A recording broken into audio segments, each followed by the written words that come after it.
Hey folks, Steve here, doing a little bit of a side video. I'd ordinarily be trying to record a Dark Valley episode, but I'm kind of not feeling up to it.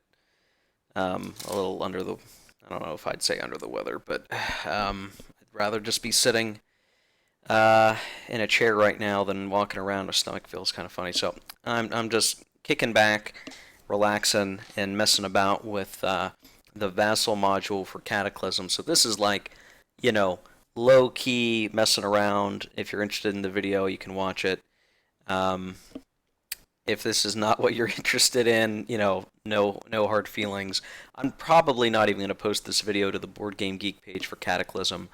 Uh, I just want to mess around, and doing it on video makes me think through things a little bit more clearly, I think. So what I'm doing is I'm setting up what is considered scenario 4. I think it is titled the Eagle and the Sun. So it's a Pacific map only scenario. If you're unfamiliar with this game, there's a lot of good videos that cover it already out there. So um, check out the Board Game Geek page. Check out the GMT Games uh, page for it. Now the thing is, the game's been out for a little while. It's been receiving some errata. It's not intense errata, I would say. It's pretty straightforward stuff, but it's going to be something to look out for. So like, just FYI, I'm like looking at here's the PDF of the rules. Here's the PDF of the playbook. I have a copy of the game, by the way, and I've played it, you know, really once at a convention. I took it to a convention and played it. The game had mixed reviews from people, but I like it.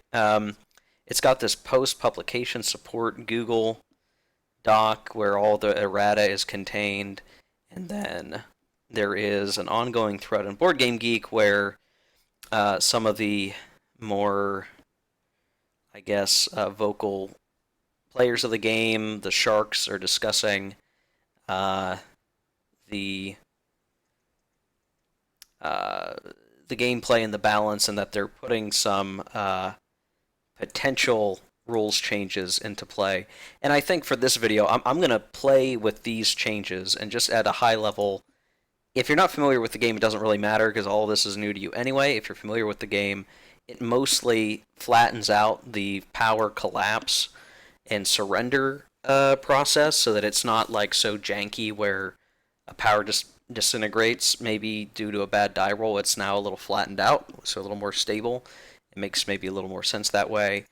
But it does make being at Total War much more uh, difficult to deal with in terms of keeping your internal politics and internal stability in good order. So it's really the main impacts to the scenario we're playing, because we're not playing the full thing. I've been just going through and trying to make sure that I have the rules right, and fingers crossed that I do. And now I'm looking, the setup in the Vassal module was pretty much correct, and I was just going through and validating and making sure.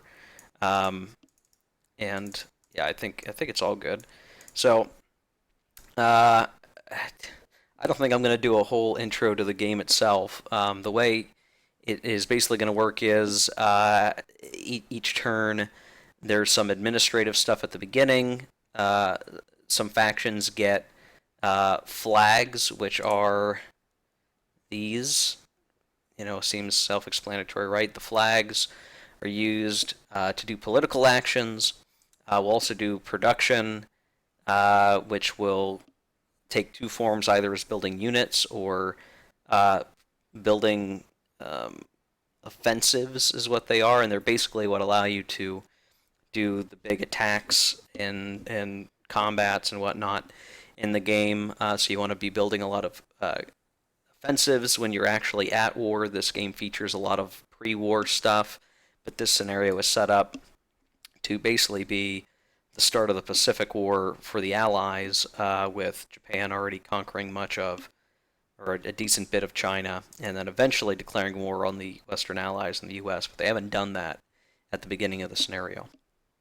Um, So I'm just trying to review the special rules. So this is like a one map scenario, which means not all of the United States production capacity is going to be in play here. Let me just go through the special rules. So the United Kingdom does not gain a flag, meaning a token to do political actions during the administration phase. You usually get one for free. It can still gain flags normally from provocations. So provocations in this game are basically if you do something near my territory, or what I would consider in my area of influence, a sphere of influence, I'm going to get a flag, meaning I'm going to get a token that allows me to perform political actions. So I'm provoked. You doing something near me or towards me allows me to take more political actions effectively, is what that means. And you can sometimes use that political marker, that flag, to possibly conduct military operations, but it's a die roll dependent on whether you're allowed to do so. So a lot of uses for them, and it's important to get them, but that's the only way the UK is going to get them in the game is via provocations nearby Papua, Australia, India, and so on. During the administration phase, which is always the first phase of the turn, the United Kingdom might collect either the India or Australia resource, but not both, if a line of communication from map connector D can be traced to it. So India has a resource, that's this here. Australia has a resource here, according to special rules, because much of the British production is going to be spent on the the European front, which is not in play in this scenario. They're only going to basically use one resource. If one gets taken or is cut out of supply, line of supply where the UK can't get access to it, they'll dedicate the remaining resource to this front, is basically the way that's working out. And so that is effectively meaning that the British are going to get one production point, one resource production point per turn in this scenario. Let's see. Basically, everything for the British is coming out of map connector D. So this is, here, map connector D. So this is going like through the Indian Ocean, and then it gets to the Arabian Sea here, and then in theory would lead basically back eventually to the United Kingdom, where they have their production centers, which are these little factory-looking icons that are also a resource, but are also a production center. Don't really need to get into that too much. If I check the errata real quick, yeah, British lines of communication originate from map connector D.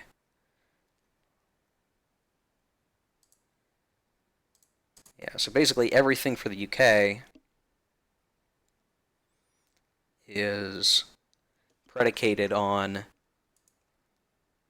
the Ceylon base here and India. So we need to kind of control, as the British, you would want to control here. That's where we're getting all of our supply from for the British. The first time the British home front marker is drawn, instead of making the stability test, increase British commitment to total war if not already there. No bonus offensives are received, but the United Kingdom still makes the free deploy action. So what usually happens is there's a cup. We draw these available markers. For this scenario, we get crisis markers. They are basically random events. There's a German offensive marker, that gray arrow marker. That's going to do with some special rule stuff. Then you've got the home front markers there. Those are drawn, have to go in the cup for the active factions in the scenario. And when they're drawn, basically we got to roll a dice check to see if that country's stability goes down. So what this is saying is the UK doesn't have to make a stability test, but it is going to mean they're going to go to total war, if not already there. They don't get any bonus offensives, because you would normally get bonus offenses for going to total war. But they still get a free deploy, meaning they can shuffle their units around. So again, when we get these home front things come up, you make your check and then you get a free deploy, which is sort of like scramble your units all around areas you control, to sort of like a strategic redeployment, I guess is one way to look at that. And just to show, so like ordinarily, gosh, it's kind of scrunched down. So you can see when you go to mobilization, you get free offensive markers. When you go to total war, you get free offensive markers. And so again, this will go to total war when we draw that basically for free. And that's all we need to really worry about for the moment. Okay. Now for the United States can only get resources from California, which is still a fair bit. So they have here 1, 2, 3 resources, 2 of which are production center industrial resources, which actually provide free offensives anyway. So they're going to get at least 3, then plus 2 offensives. That's still a substantial amount of production. They will not get access to their Washington, D.C. East Coast stuff, which is being dedicated to European theater, where they get a whole bunch of other resources. So there's that. The errata also says the United States may attempt to form an alliance with the UK without needing a British flag, just using an American flag for a political action. So you form alliances with those political action markers, the flags. Ordinarily, you need to spend 1 for each power that is aligning, and there's a system of reserves where you put a potential token in reserve when it can come up. And basically what would normally have to happen is like either the US or the UK has one of their flags in reserve, and then when the other faction gets their flag out of the cup, they can attempt to form an alliance together. But this special rule is basically saying, if the Americans get their flag, they can simply just try to get an alliance with the UK. When you're allied, obviously, you can put units in each other's places. You share spheres of influence for provocations, all that good stuff. You can support each other in combat, so obviously the allies would want to get that alliance however which way that they can. Let me go back. To reflect activity on other fronts, use the following force pull limits. So instead of following the chart here, where force pull tells you, how many of your units can you have at these different commitment levels. So the higher your commitment level for war, the bigger your force pull gets.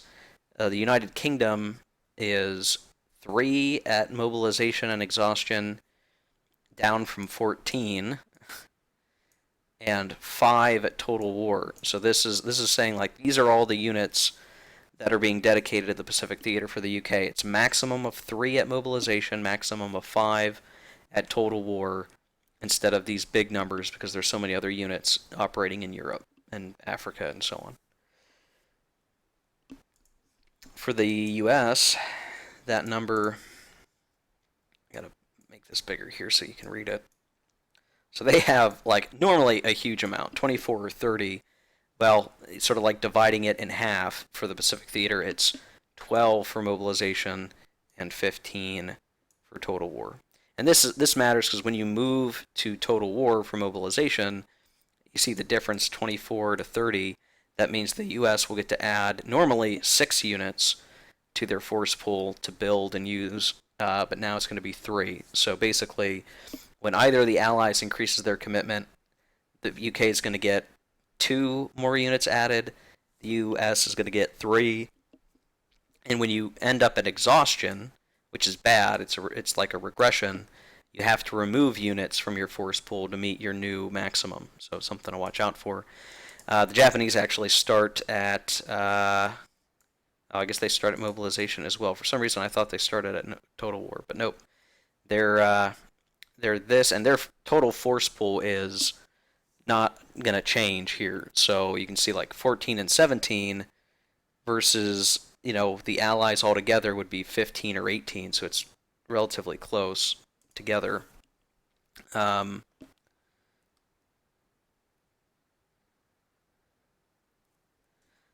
let me see.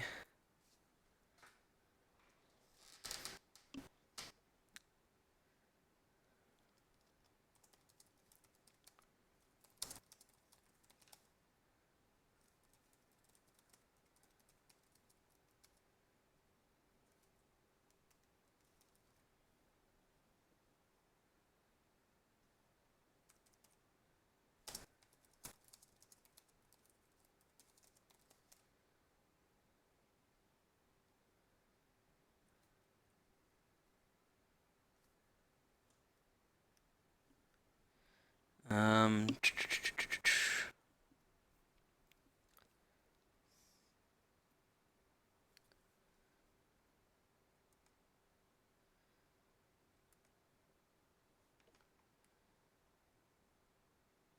Okay, so then we have, as I'm looking through here, there's a Barbarossa thing. So the German offensive, which is going to be in the cup.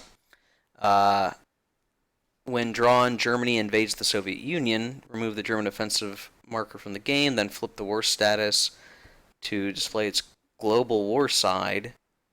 And the global war enables Japan to increase commitment to total war while non-belligerent. Okay. That's interesting. Yeah, so there must be, if you're not at war, I guess you can't go to total war. I guess that makes sense, right? Like if you're not at war with somebody, you can't go to total war commitment. But if there's a global war going on elsewhere out there in the world, so in this case, you can see here what this political display says is that the UK and Germany, the tan and the gray cubes, are here saying they're already at war. That's why it's limited war. But when Germany involves itself in a war against the last ideology, the communists, all ideologies in some form are at war. This makes a global war, and that allows Japan to increase its commitment to total war anyhow. And what's interesting about that is like America can't change to total war, I think, similarly, unless it's at war. So, yeah, I guess something to keep in mind. I might have to double check the rule on that.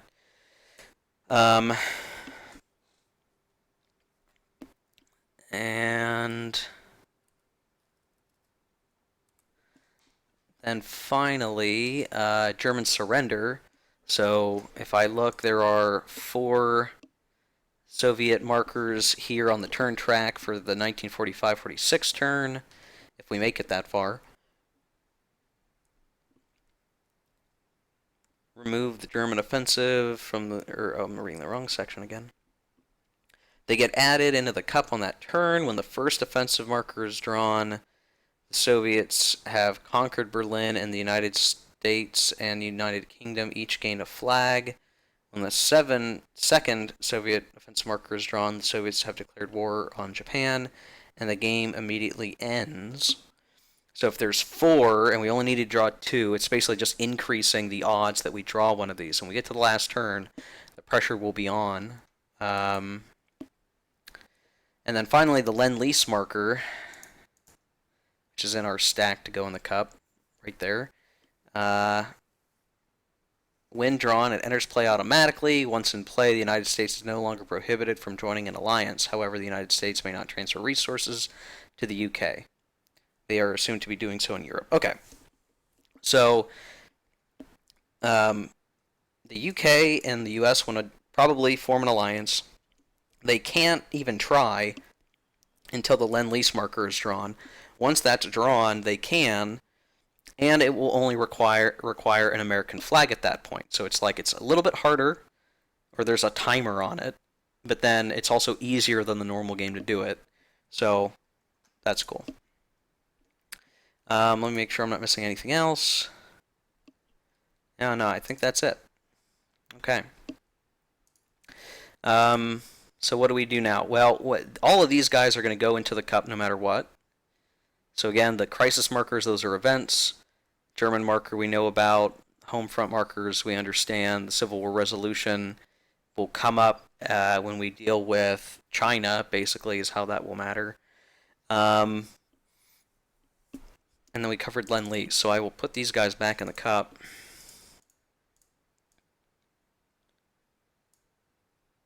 What do I need to do here? Put in action cup.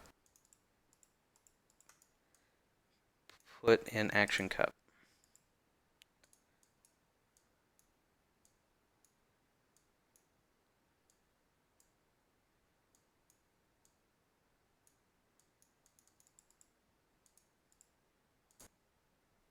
I think I'm having issues with my...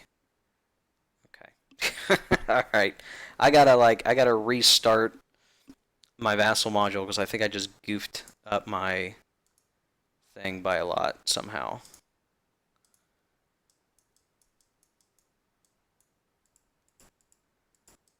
Yeah, I think I screwed something up. I don't know why, but I think I did.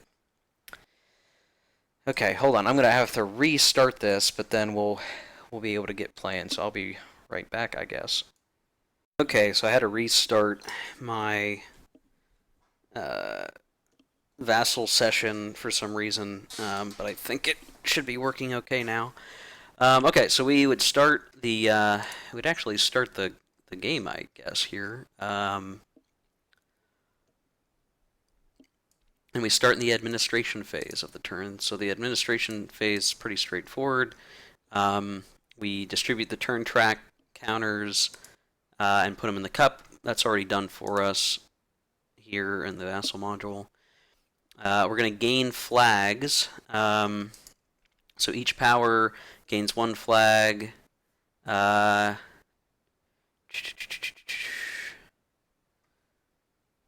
so, again, if we look at the scenario instructions, that the UK is not going to get a flag. The United States will get a flag. And this is not the flag that's in their production holding box. I should point out, this is like a leftover from a previous turn, and that will get put into the cup anyway. So we get a flag for free, basically, and we're going to put that in our production holding box. Whoops. There's a lot of weird clipping here. So they have 2 flags now in the production holding box. Again, the UK is not going to get one, and the only other faction that's involved right now is the Japanese, and so they're going to add another flag to the holding box.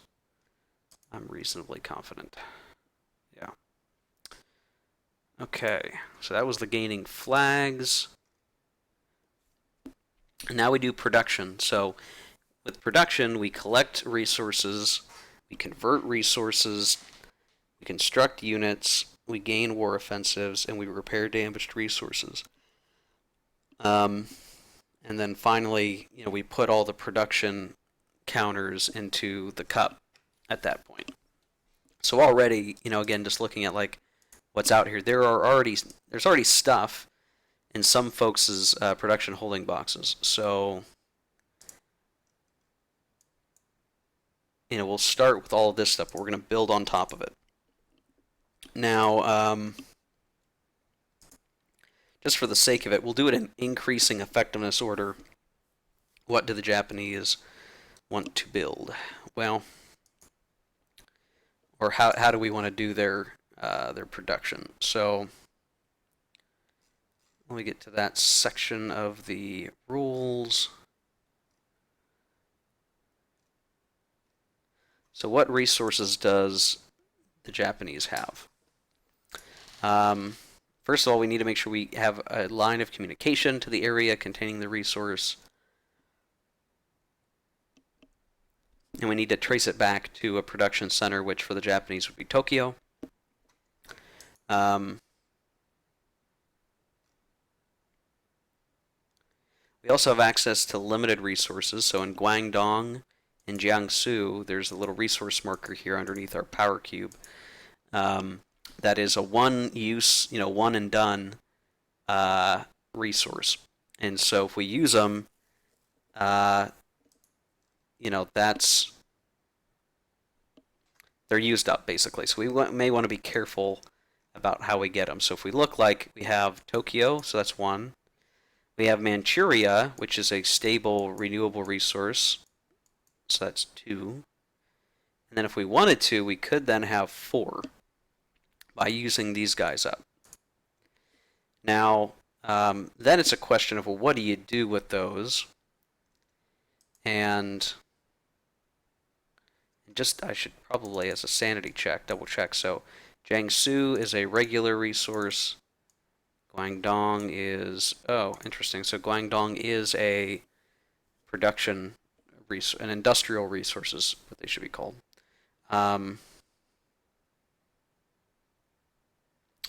So the thing with the difference between like a regular resource and an industrial resource is that when you use the industrial resource, you also get a free offensive marker on top of whatever builds you wanted.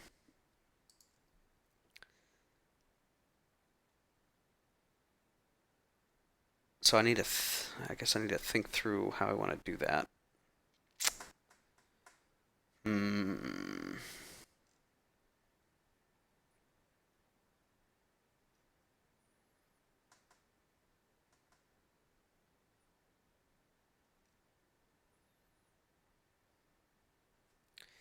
And each collected resource may be converted into either a single offensive marker or a variable number of builds depending on a power's current commitment. So in that way, for instance, if we didn't want to build anything, though we have stuff that we probably want to build right here, basically our commitment for Japan is mobilization. So for each resource we can get two. Just to show conversion. Builds and offensives to military actions.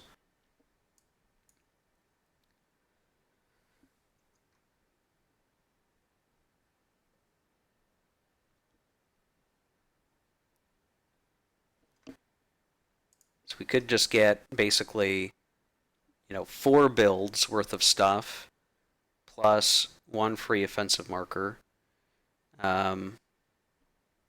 But we could then also just pick one of these resources to become 1 offensive marker. That's kind of the interesting thing. Like, it doesn't matter what your commitment is. If you want to create an offensive marker, it's going to be 1 resource, where you can get more builds, but then you're only going to get a free marker for a industrial resource. So we could use Guangdong and actually just get extra offensives for the turn and do builds. But as I look at, the total war commitment offensives, if we waited until we were at total war, we could get 3 builds per resource. But you gotta figure, like, this turn being 41, 42, Japan would love to get its surprise attack on the US and take the Hawaiian Islands, potentially, if they can hit hard enough. That's the real challenge.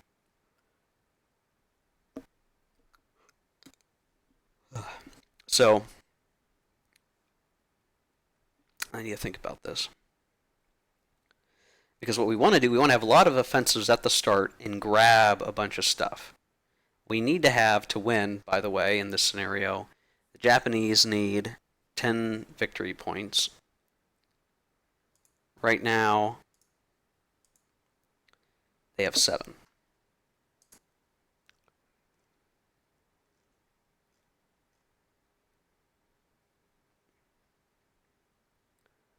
Of course, Japan scores an additional victory point for each permanent resource it controls outside of its home areas to which it can trace a line of communications. Ooh, interesting. We only need 10 victory points, so you figure, just to put that in perspective, we're going to get an extra victory point for India and Queensland if we take it, which would give us, 1, 2, 3, 4. That would put us at 11. We can capture both, but we could also just try to capture 3 more areas, right? Like attack into China a little bit more, and then we have 10. But we have to last until the end of the game. So it's like, I guess the best option is to do the surprise attack on the Hawaiian Islands. And then I guess potentially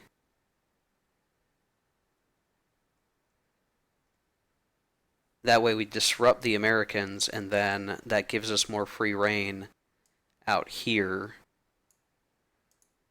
to get whatever we want. And as long as the Americans are trying to fight down here, they can't deprive us of our gains. Because if we just said, okay, we're going to ignore everything and just take a couple of places in China, the Allies are simply going to ally, declare war, and then do an invasion of Hokkaido, take Tokyo, collapse me, and be done. Right? That's the perspective as Japan. So, I think we want to have a big turn on the attack so that we can do a surprise attack, invade the Philippines, invade Java, make some gains against India. And so for that reason, I'm going to use the Guangdong resource this turn. This might be a very foolish move. I don't really know, but just to show what that looks like from a production perspective. So first we have the Tokyo resource that we will use for builds. We get 2 points for that. So we put, I'm going to buy this for 2. I believe these cost 2 builds. Then we're going to use the Manchuria resource for 2 builds and build this, which costs 2 builds. Then we're going to exchange the Guangdong resource for a free offensive. Well, 1 offensive for the resource. And then, now that we're done with that normal construction, then we get 1 extra offensive marker from the available marker box for each industrial resource they collected. We collected 1 for Tokyo and 1 for Guangdong, so we get 2 more offensives. So that builds out the rest of our force pool that we have for the moment. That gives us plenty of activities to make some good gains here in the turn, and then next turn we can see what our other options will be. It's kind of hard to tell right now what will be what, but we'll probably be at total war at that point. We can't do it yet, at least until we launch our own surprise attack. So there we go. That is the production for the Japanese, and I'm going to go ahead and just send all of these to the Action Cup. Put in Action Cup. Boom. Okay, Japan is done. Now, let's do Britain next. So again, we only get 1 resource that we can turn into 2 builds. We can either give ourselves a offensive or we build units. I think we just build units, right? For now. And what we'd like to do is put these units in defensive areas like India or Burma and slow down the Axis. So that's all they'll do. They can't get free offensive markers, and it's kind of too we only get 1 resource. So we either get an offensive, but we have no units on the board, or we build units that we can put on the board. I think that's what we got to do. These units will now be put into the Action Cup. Now we have America. Now America has 2 industrial resources and 1 regular resource. Well, we're going to collect these. We're going to get 2 offensives for free anyway, right? Now what do we want to do with 3 resources. Well, we're gonna get two builds for each of these.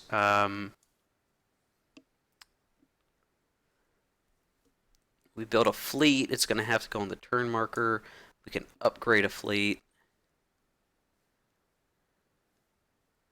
So yeah, I think what we'll do here is,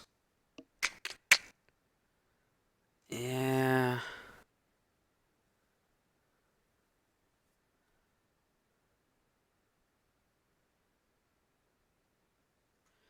we'll spend a resource to build this fleet upgrade.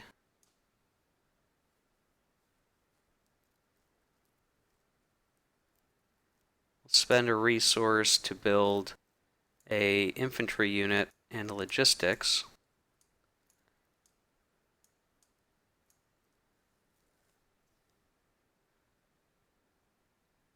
And then we'll use our last resource, just convert it to another offensive. Because we can turn offensives back into builds if we have to. So I think that's what we want to do. It might be dangerous not building these fleets here, because that takes so long to do it.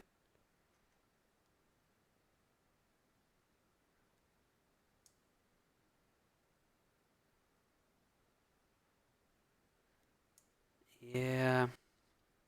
Okay, maybe I'm going to take back the... I'm going to take this back, and I'm going to do the fleet. Ugh. And the fleet is going to go on the turn track. So we'll go ahead and do that. And the rest of these will then go into the cup. So we've got plenty of offensives. We've got some offensives anyway. We've got a carrier upgrade and some flags. That might have to be good enough. So send to Action Cup. And of course, what I didn't do is put anything into reserve, because I'm stupid. So, I maybe really screwed up. So what would we have wanted into reserve? I can kind of use the cup to get things out. So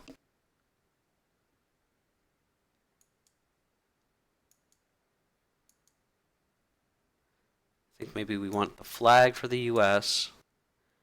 We probably want the infantry to actually put somewhere we can defend, and then I think as Japan we want an upgrade. If I can just see if I can draw it here. Oh my gosh. Draw specific cards? Oh. Gosh, I'm silly. Okay.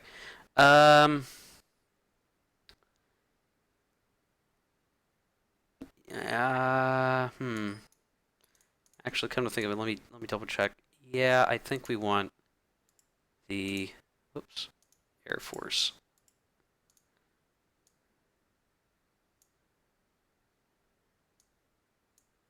Air Force upgrade, yes. I'll put that there. Okay. So everything is put together there.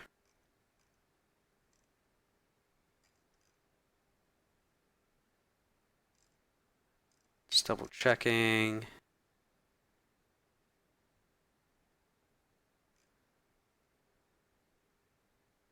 Blah, blah, blah, blah, blah. Okay, so now we get to the action phase.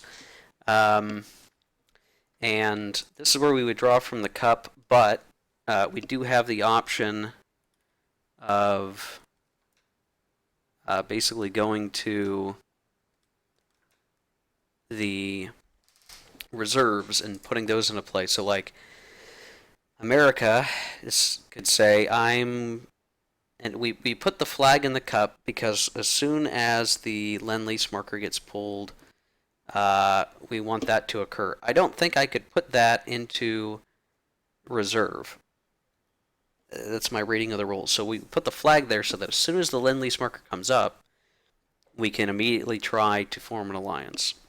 So they're not going to try to interrupt, but the British will, and they're going to put their infantry in India just to get defense right out of the gate. We just want to try to defend it better than leaving it completely empty. And then the Japanese will send a force pool. They're going to use that, and they're going to upgrade this unit to boom. There we go. So now we have an upgraded Air Force. Pretty good. Okay. So now we would go to the cup, and we will start drawing from the cup. And this is where, like, what do I want to do as each side? Well, some of it is going to depend on what I draw in the chit cup. Obviously, I think the Japanese want to. I mean, they'd love for the Germans to begin war with the Soviets so that we get our full commitment, but have to think about what we want to do otherwise. I mean, we could still try to do an attack and basically declare war. But if we're not at total war, that's going to be part of our problem. So we definitely want global war to happen first before we do anything, I guess.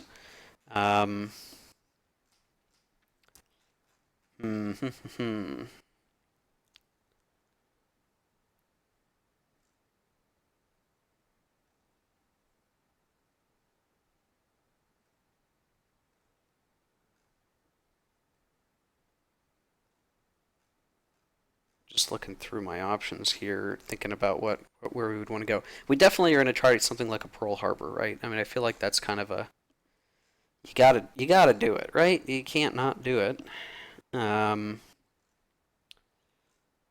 But there are challenges with all of that.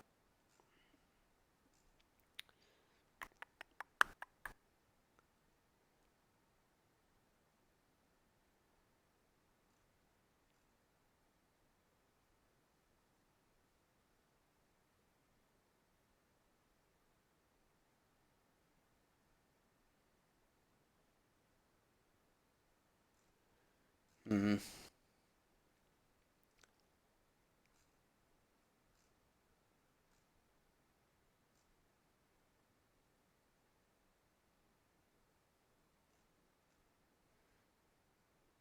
Yeah, this is gonna be tough. Okay, well, we'll see what happens. We'll see what we draw. Okay, sorry for the silence there. Just trying to work it out. Okay, so we're gonna draw. Let's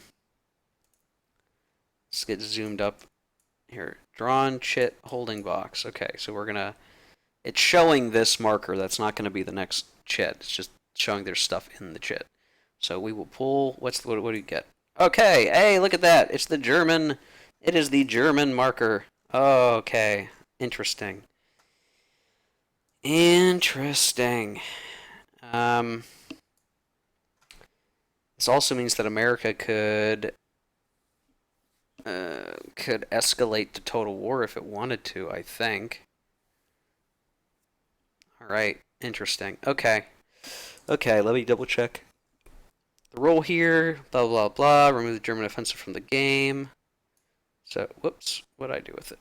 It disappeared. Oh, that's great. What I dragged it and it just disappeared. There it is. Okay. Send to available. Flip. We are now at global war. Global war is in place because basically there's now war. Like that, boom. Like that's the case. So all three, even if the democracies are not at war with the communists, every ideology is at war with somebody. So, global war.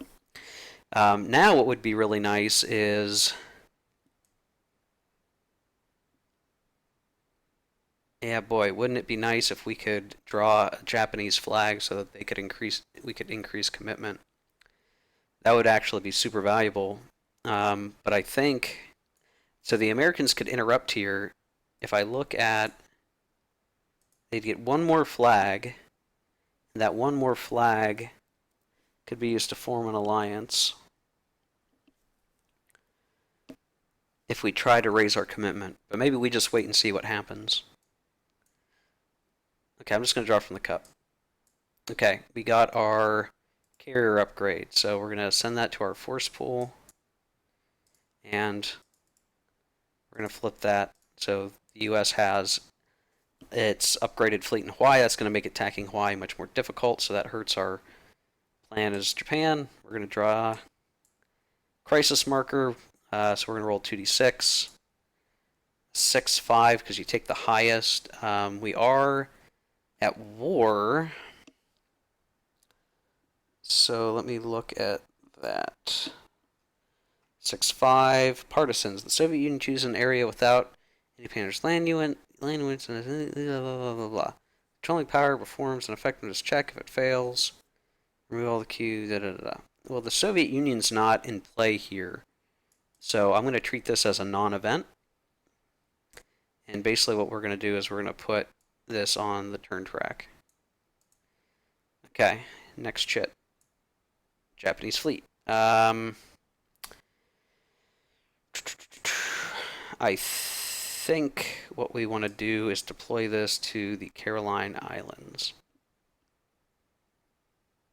Actually, no. Let's deploy it to the South China Sea. I think that's better. Yeah. Okay, next chit. Okay, the British Commonwealth home front marker. So this is where, again, those special rules for the turn come into play. So this is like, so far, probably not going super great for the Japanese. So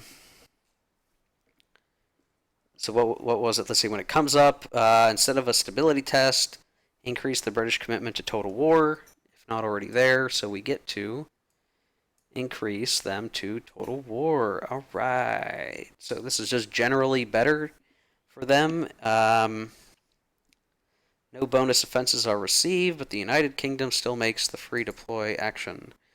So they can deploy some units. Unfortunately, they don't really have very many units to deploy, so I think that's all they're really going to do. But we do get to add 2 units to the force pool here. Right now, that force pool is empty. If I look at the counter mix here, so we got to decide. So we had... I'm going to go ahead and put this on the turn track. If we look what's left in the cup, so we have an air force, a fleet. It's like one of each major kind of unit, basically.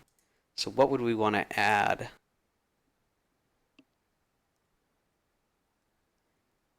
I think it's hard to go wrong with air and infantry.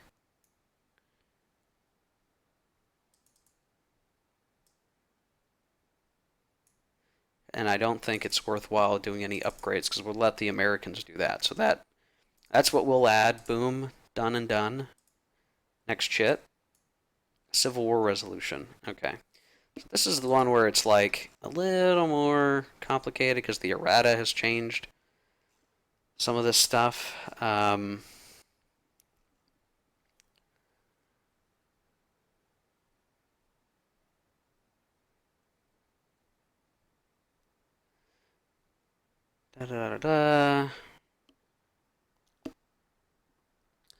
While the Chinese Civil War is inactive, each faction will attempt to expand using diplomacy.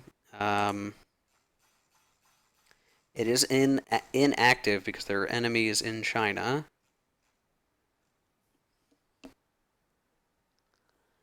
So each faction may attempt to expand using diplomacy into one adjacent uncontrolled Chinese country without an army. Well, that's... yeah, okay. Into one adjacent uncontrolled Chinese, one uncontrolled. Unfortunately, it seems like everything is controlled. If I'm reading this right.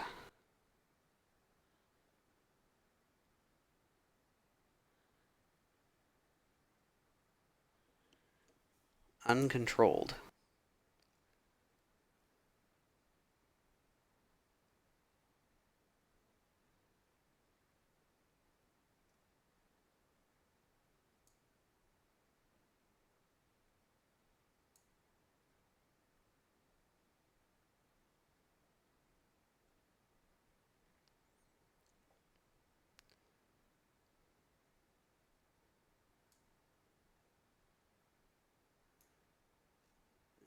Okay.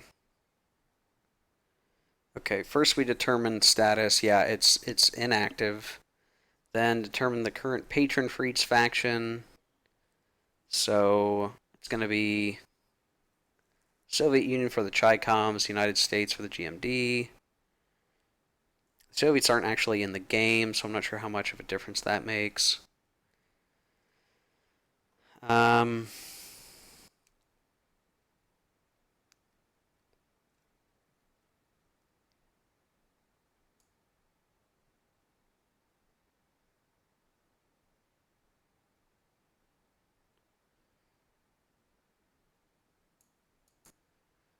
yeah, see, I think I've got a problem with some of the verbiage here. So they want to expand via diplomacy, but they have to get an uncontrolled one.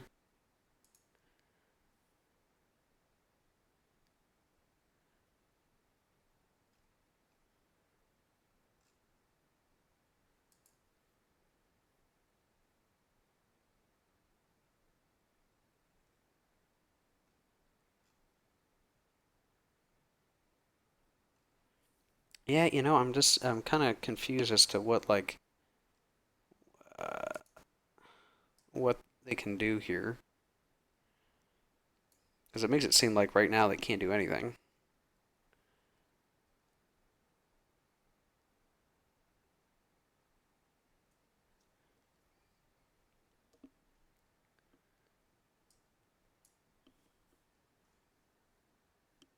Hmm.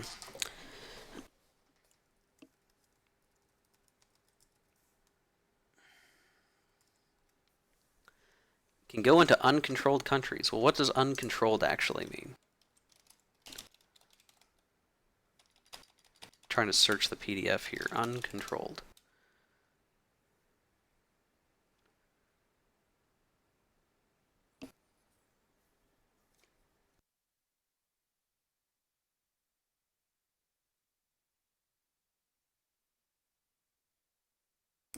Okay, so it looks like with Japanese and Soviet markers in here, they got nowhere to expand to, and so this is done.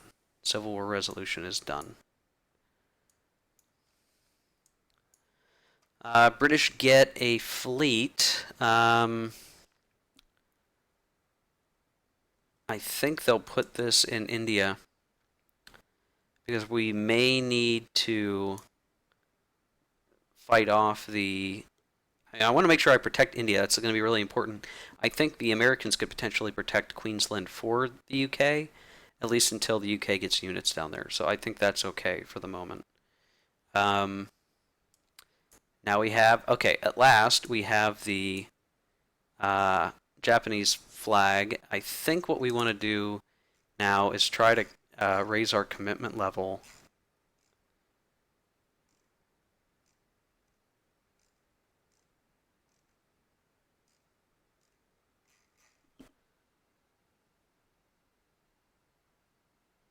Let's see. I'm gonna have to take a break here. I'll be right back. Okay, little bio break. No problem. Okay, so Japanese flag. Real quick, I just want to point out that when the British increase commitment, you would ordinarily provoke um, Germany and Italy. Well, they're not in this scenario. So they're not going to get they're not going to be provoked. Um, but if Japan provokes, they're going to give the United States a flag. But they want to be at total war when they launch their great big attack. Um, the problem is also right now that they don't necessarily have their forces exactly where they want to be for an attack on the U.S. And in fact, I just realized that I don't have. Oh man, it's gonna take us like all turn to do this. Ugh, man, that sucks. That sucks. That's annoying. All right. So what we're gonna do? We're gonna try to increase our commitment. Our effectiveness is 2, so we're gonna roll 2 dice. And I don't think we have any cubes. If you fail an action, you get a cube, which is basically a +1 on your next attempt. So 2d6, we need a 5 or a 6. We got a 5. We got it, so we're going to increase commitment to total war. We're going to add 3 units to our force pool. The Americans are going to get... Oh, they're out of flags. All their flags in the scenario are in the cup, so this is actually good. This is the best time to do it. The best time to do it. Best time to do it. Okay. So we're going to add 3 forces to the force pool. And I think what I want to do is I want a...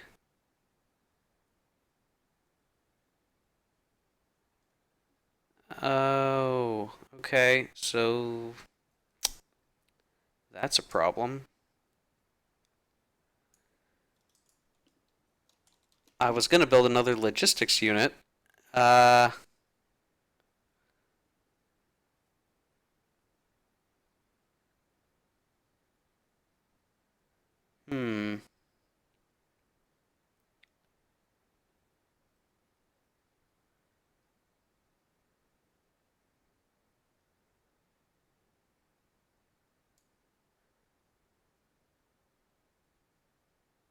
Dang it.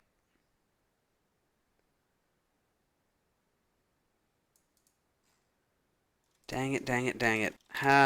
So my whole plan is going up.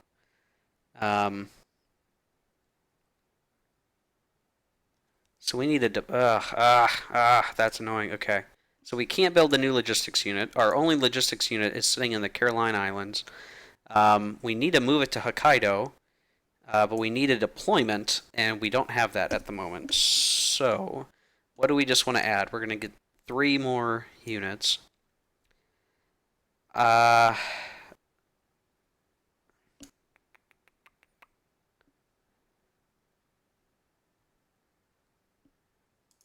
put another fleet. Let's do another air. I think I grabbed too many fleets. Let's put that back.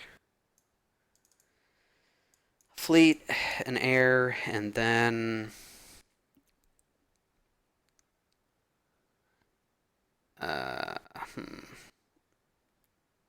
We'll do another air because air can be lost fairly easily, but are good to get back. Easy to get back, relatively speaking. Okay, so that's it. They're going to get war offensives. So let me see how many we get.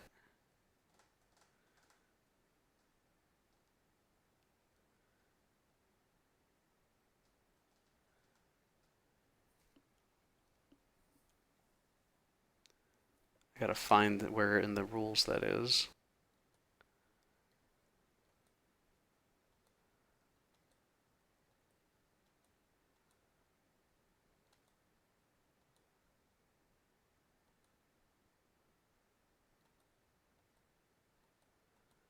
I'm like searching for the word commitment, but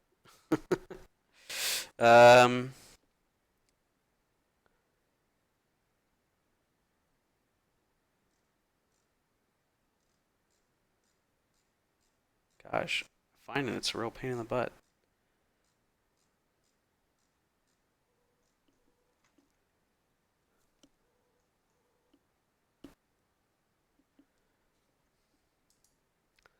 Let's see.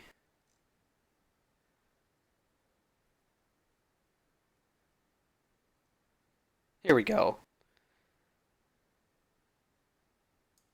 So we get one offensive for each of our industrial resource that we can. Okay, so we basically get one free offensive. And maybe immediately place them in the action cup. One may be placed in reserve. Okay, well, I think we want to put it in reserve for sure.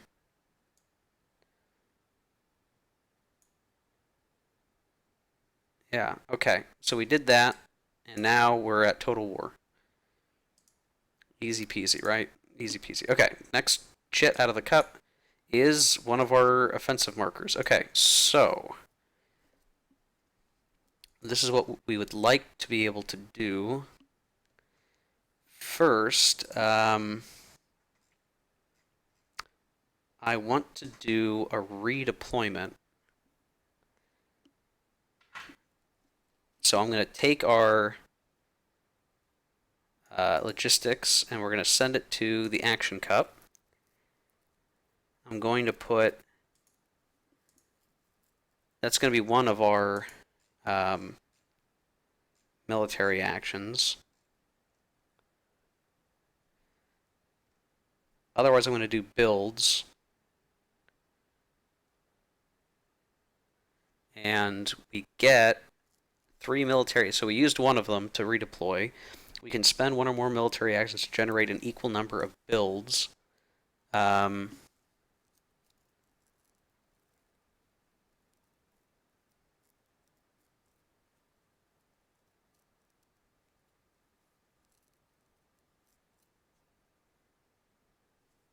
So let's see here.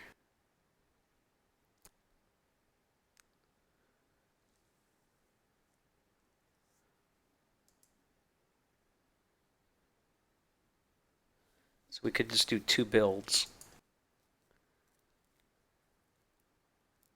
So I will spend those on building these 2 air forces. These are probably not very optimal moves, mind you, but that's what I'm going to do. So we did a redeploy. And now we get, okay, we get a carrier upgrade. That's fine. And we get, okay, an American offensive. Well, our problem with an American offensive is that we don't got really anywhere to go.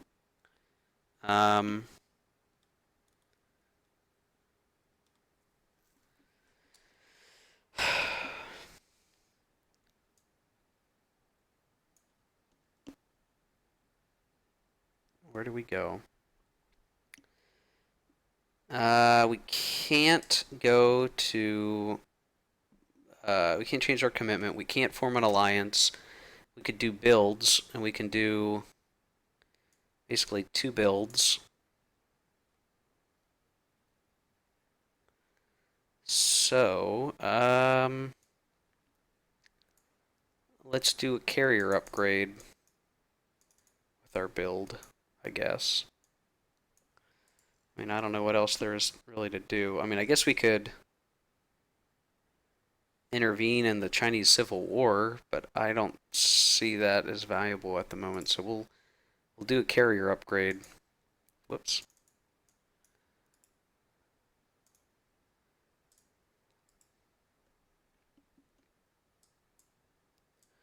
And now we got a Japanese flag.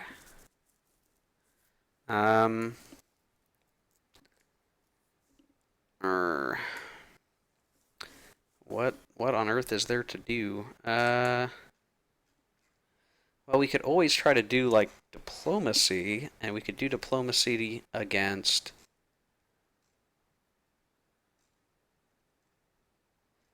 something. We could also try to turn it into a maneuver.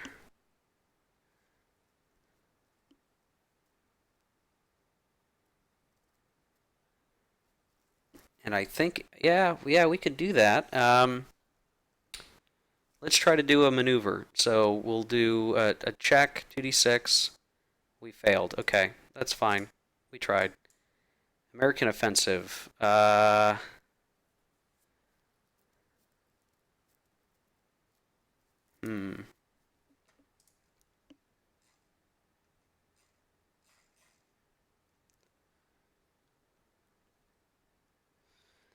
I don't know. Is it worth putting 8 anywhere? I just don't see. And by the way, there are new rules in the game that don't allow me to deploy American units to the Philippines or anything because we're still acting with isolationism. Um,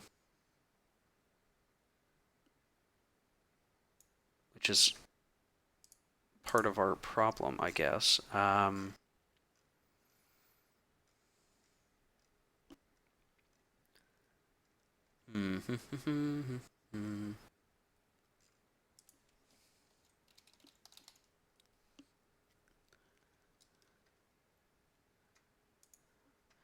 Well, we could deploy and do a build. I think that's what we'll do. So, send to available, and one of our builds will be logistics. Well, no. Because the problem is it's going to be hard to actually put the logistics anywhere where it would be super valuable. So we'll do infantry, right? And we'll do a deploy action. We will deploy some stuff. So we'll deploy this plane to Hawaiian Islands. And we'll deploy this ship to American Samoa. And I guess that's it. Yeah. Okay, back. It's like this. The order's tough. It's just not coming out in any of the ways that would be most valuable to us. Crisis marker, 2d6, 2-2. Well, a 2-2 is Civil War. Okay, and none of the places are eligible, so that's just a null event, basically. Next chit. American Air Force. We will put that in Queensland. Or, well, I'll put it in Java because of the American, or the special British base there. Next is, okay, we get our logistics unit. We're going to place it in Hokkaido. And then, next chit, Japanese Air Force, which we will put in into China. And then, next chit, another Japanese Air Force. And we will put in, yeah, starting to get more difficult to place them in many places. We'll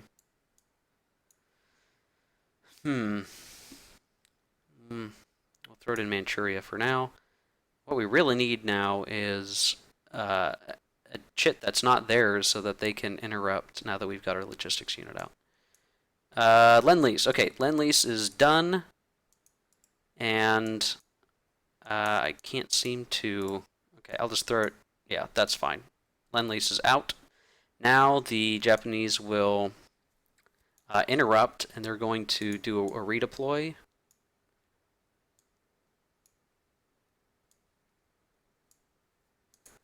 And then for their second and third activations, I'll turn them into builds, and they will put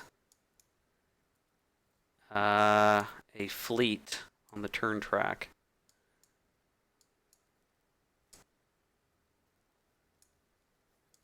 Okay. Now here's the problem.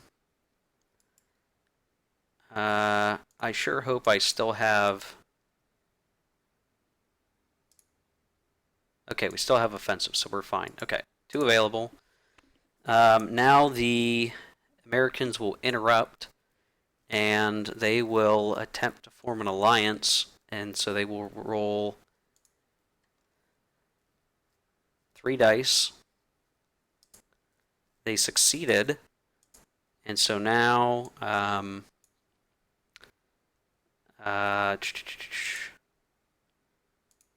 markers, here we go. There is a alliance here, so basically now the war hasn't started yet, but now the sides are all together congruent, which will make it harder for the Japanese. Okay, going back to the cup, we will pull chit. Another crisis. 2d6. 5-4 is political crisis, 5-year plan. If the Soviet Union, blah, blah, blah. Okay, no event. No event has actually affected us from the crisis markers. There's only 1 left, which means technically we're in sudden death. But I'm pretty certain it's going to be tough to end the turn, so we'll see what happens. Okay, all right, here comes the Japanese offensive that we needed. What do we want to do?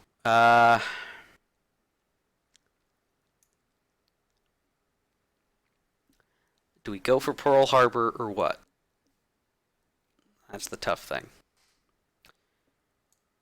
Okay.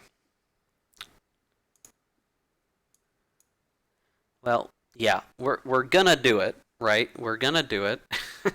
Of course we're gonna do it. Let me get to the surprise attack. We're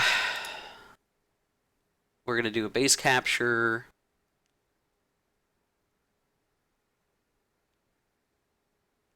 Yeah, it's gonna start a war. The Americans are going to get a flag. They have a flag.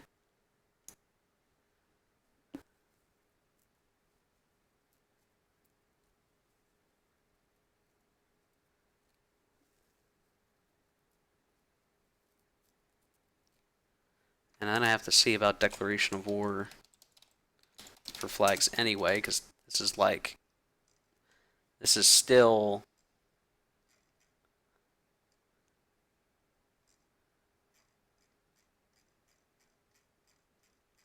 technically a declaration of war. So fascists can do a surprise attack, meaning they can do an offensive and declare war. Ordinarily, you declare war with a flag.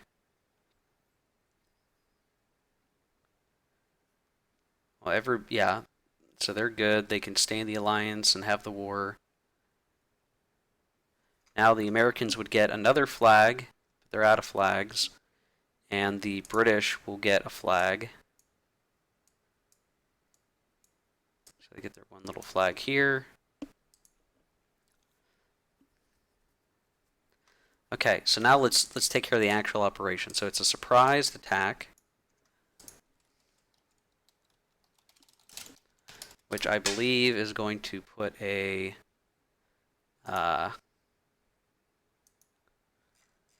-1 to the American die roll.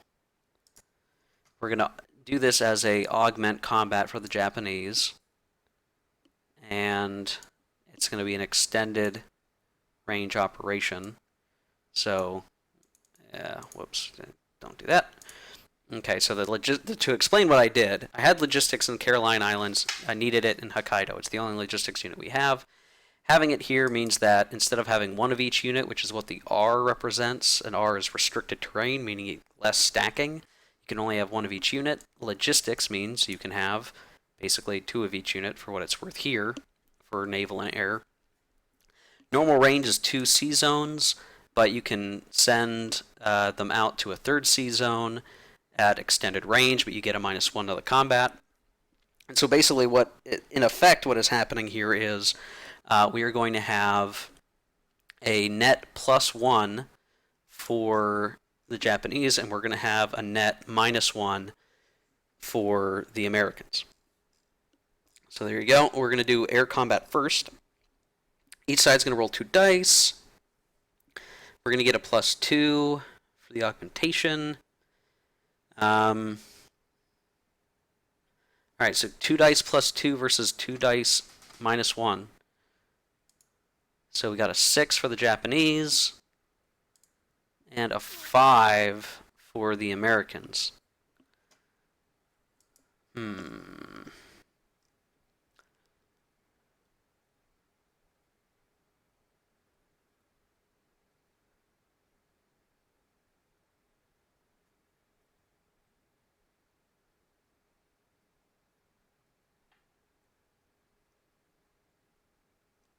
So if I roll, yeah, if we rolled, wait, okay. 2d6 +1 is 5. 2d6 -1 is a 5. So it's tied. Okay. I was sort of screwing that up. So it's tied. So each side takes a hit on their air power. But basically what that means for the naval combat is air superiority. But the thing about air superiority is if it's more units. And even though the Japanese, have more enhanced, upgraded air units, that doesn't make a difference. It's still the same number of air units, and so the Japanese are not going to have air superiority. So for the naval combat, we start with 2 dice each. We have the same number of carriers, so it is still going to be 2 dice +1 versus 2 dice -1. Boy, this didn't go as well as I was hoping. So 2d6 +1 is 7. 2d6 -1 is 2. So need to take 3 losses. So 1, 2, 3. But we didn't finish off the units here. We would have needed to do one more hit. And so we'll get rid of the surprise. Surprise is over. That's over. That's over. We just didn't do it, so we've got to send these guys back. We lost an air step, basically, but we destroyed most of the American Navy in our Pearl Harbor attack. So that was actually, I mean, all things considered, that was pretty good. Yeah. I mean, it could have gotten worse. But that's it.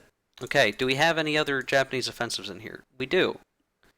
We do have a couple more Japanese offensives in the cup.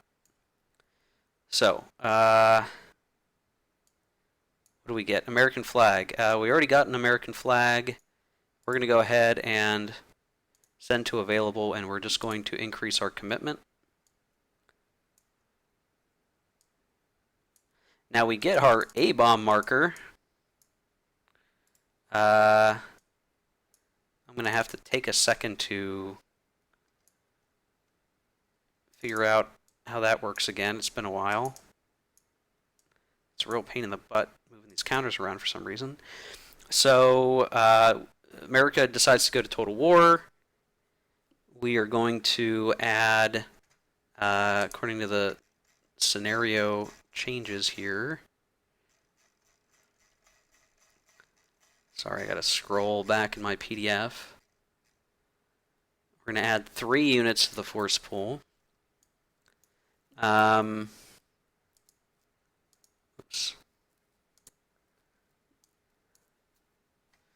Let's do a strategic air, because we want to be able to drop an A-bomb. And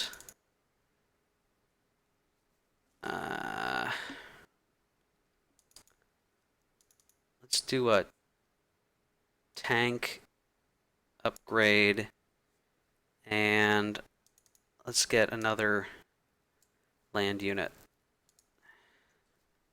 I think that'll be good. Okay, so they upped their commitment. Now, the Japanese don't get a provocation flag for that because we're already enemies. We're already at war, so there's nothing to gain. Okay, next chit out of the cup. All right, the American home front. So let's see. We got to do our home front, and as I look at, so America's at steady. We're going to roll 3 dice, and unfortunately, we have to do a -2 because according to the proposed rules changes, oh no, this is normal. So for the home front, we have to roll. We're going to roll our effectiveness, which is 3. We're going to take a -2 to the result. Okay, so America failed, so they go to wavering. Makes sense, right? They got hit by Pearl Harbor. That sucks. And now they can do a deployment action. Do they pull back to Hawaii here? I think they do. They can't lose this, or then they're completely screwed over. Okay, back to the cup. So this is done. Get to place a unit.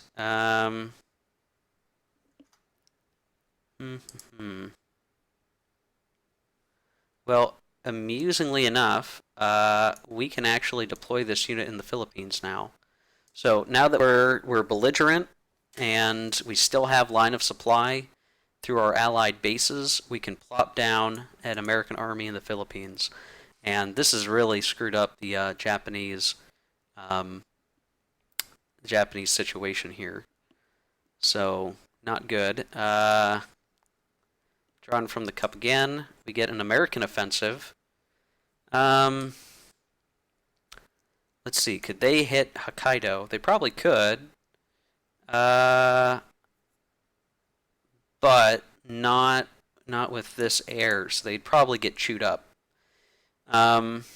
They can do builds though. So they could do 3 builds.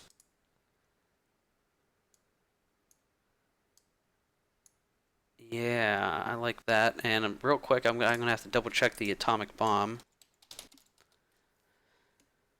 Mark 2 turns ahead on the turn track. Oh, and we also forgot to add 2 offensives to the cup when America went to total war, so we'll do that now. Because they get 2 for their industrial resources. Okay.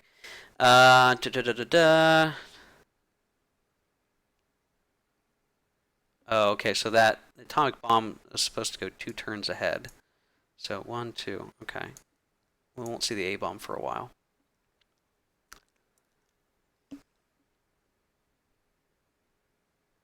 Okay.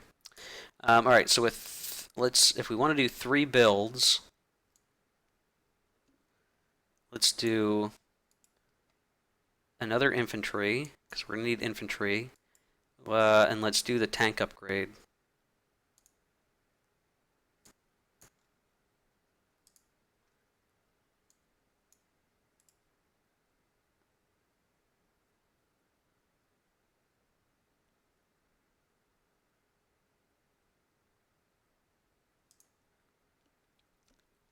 Okay. I really don't want to pull units. Yeah, okay. I think we're good. All right, pull the next chit. Okay, American unit, land unit. We're going to put this guy, let's see. Can't do in the Philippines. We can put him in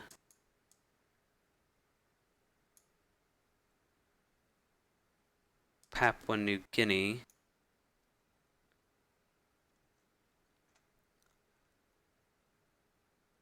Okay. Now we got an American offensive again. Is there anything we want to build? Sure thing. Let's do logistics unit, so that goes in the cup. We're going to do the fighter upgrade into the cup, and we'll send that to available. And we get our air upgrade, and we will go ahead and just upgrade this guy right now. Boom. And then, okay, we got our carrier upgrade. Boom. So it's funny, like the Japanese were able to launch a decent attack on Pearl Harbor, but now it's like the strength of it has been restored basically just almost to what it was before. Now we're pulling next chit. Okay, crisis. This would be the last crisis for the turn, potentially. Let's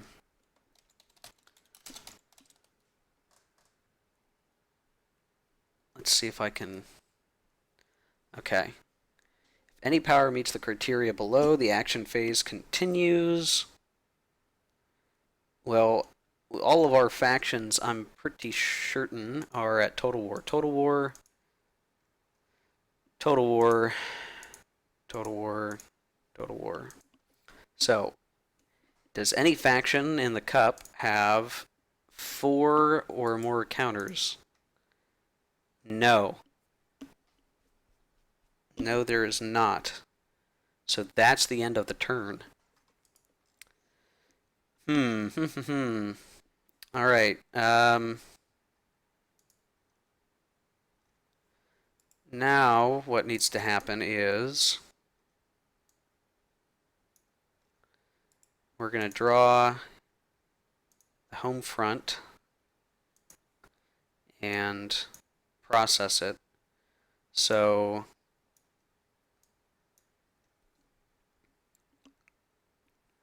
we're going to have them do the check, so it's going to be 2d6 minus 2. I'm sure they're going to fail. Yes, they fail, so Japanese is down, morale or stability is down to wavering. We're going to have to send this to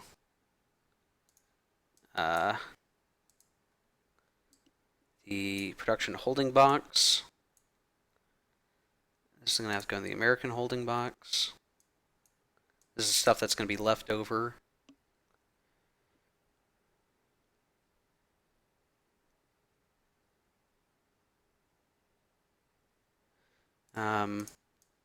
Okay, so offensive is going to go in the Japanese holding box. Japanese holding box.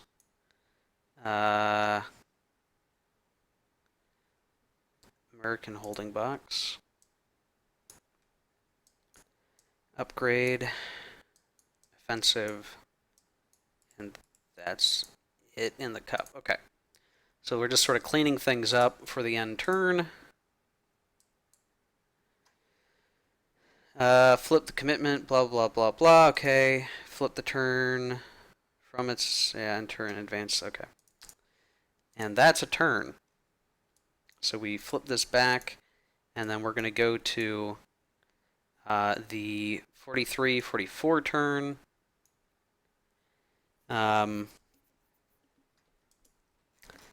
And this is sort of where, you know, as we get into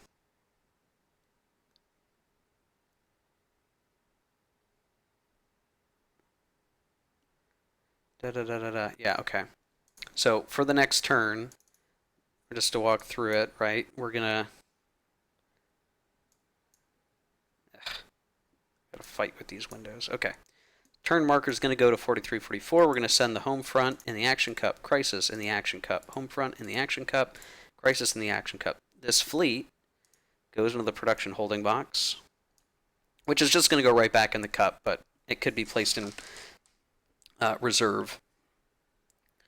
Then action cup, action cup, action cup, action cup, and again, this fleet goes into the production holding box. Now I think I'm going to stop here, and I'll come back to this basically, I guess, another day. I think I'm done for now. Well, okay. yeah, I'll take a break here, and I'll record this next turn another day, and then we'd have the last turn, which would go through. So when we would come back, what we would be doing is gathering up flags. Flags are still important even after war, because what you need to use the flags for, political action wise, is to basically do propaganda to increase your stability. And right now, the Americans and the Japanese need to both really need to increase their stability. And then we would do production again. And, it's here where, like, now that everybody's at total war, those resources to, build stuff, it will be increased here. And what's just a real shame for the Japanese was, had their chits come out in a slightly better order, they would have been able to do much more. So in theory, I was hoping we would have been able to, like, hit Hawaii, take Hawaii in base capture, then with all of this stuff in peril, maybe do a strike on the Philippines and take the Philippines, and then we could then go from there to Java and New Guinea, and everything else. And then maybe think about India or Queensland. But it just didn't come out in a good order, and so by the time we could do the attack here, we were running low on offensives to do the other stuff we wanted to do, and it just didn't come out fast enough. And of course, the turn ended before the Japanese could use their remaining offensives. And if they had gotten to do so, honestly, I would almost consider trying to go back to Hawaii and blow up more American Navy units and work our way through Southeast Asia with the others. But, now it's just too difficult. And at this point, we have to be careful, because the Allies are going to be able to just deploy all throughout the bases down here. So, yeah, okay. Yeah, that was interesting. The Allies got their alliance. Japanese declared war. They made their Pearl Harbor attack. It did a lot of damage, a lot of production points of damage, but, we're going to have to just watch out and be careful, because there's not that many more resources to go around. The Japanese at this point have resource, and then an expendable resource, which they'll have to spend this turn. And they're going to have to spend the turn, I don't know, getting into India, I guess. It's going to be difficult. We need to go basically like here to here to here to here, I guess. I mean, that's probably as good as it can, as good as it can get.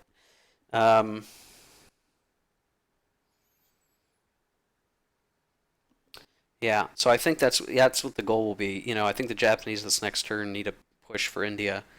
They did what they could, and they still need to pick up 3 more victory points and last through the rest of the action. So we'll just have to see how all that goes. Anyway, thanks for watching, guys. Sorry I didn't do Dark Valley today. I'm just kind of feeling out of it and wanted to do something a little snappier, something a little quicker, something a little lighter. I'll look to do Dark Valley tomorrow, hopefully, if I've got the time. So thanks for watching. We'll catch you later.